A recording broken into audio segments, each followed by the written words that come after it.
So this anesthesia machine is made for the rebreathing, which is patients over 10 kilograms. The first thing that we are going to start with the oxygen is the O2 tank.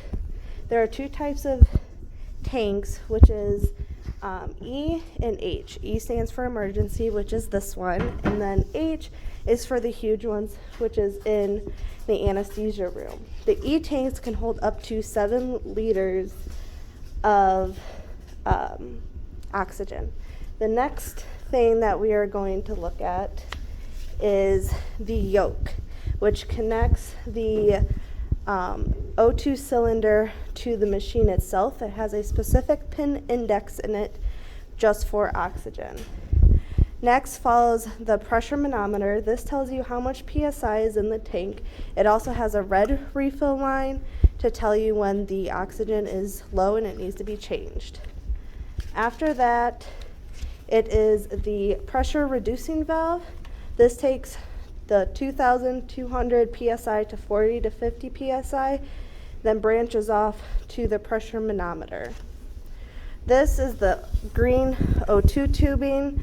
This goes from the bottom of the pressure reducing valve to the flow meter. It is green because that's what it holds. It holds oxygen. Next is the O2 flow meter. This is the last stop that reduces the PSI, which goes from 15 to 20 PSI. You can turn the valve here and it will let you know how much oxygen is going to the patient. And then this is the O2 flush valve, which is not part of the oxygen system. It is for a pressure check. Next is the vaporizer inlet, precision vaporizer, and vaporizer outlet. There are two types of vaporizer you can use. There is isoflurane and sevoflurane. Normally we use isoflurane in school.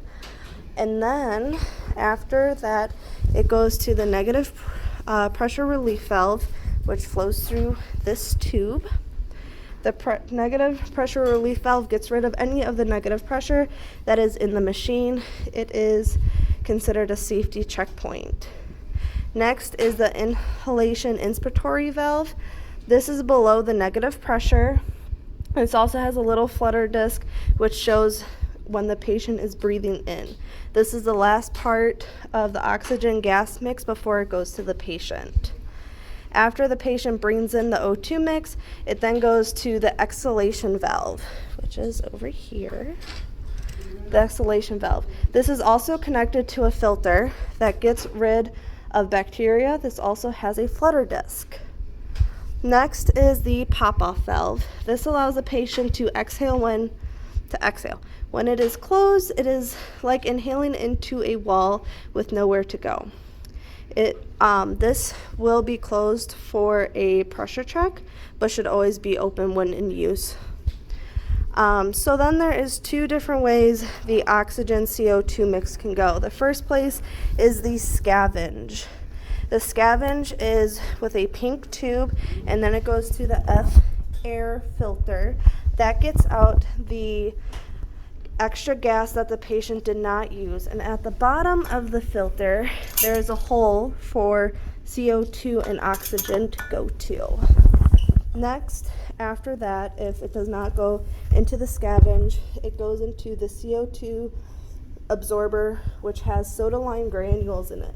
This dissolves the CO2, and when in use, it can become a light purple. This does need to be changed after 8 hours. Another thing that's connected to the CO2 is the pressure is a manometer. This should never go over 20 centimeters of H2O when in use. The last thing is the reservoir bag. Depending on the size of the patient, depends on what size the bag needs to be. There is a calculation for this. This is also considered the third lung of the patient. When it is filled up, the patient will breathe it in and the cycle will start all over again. Thank you.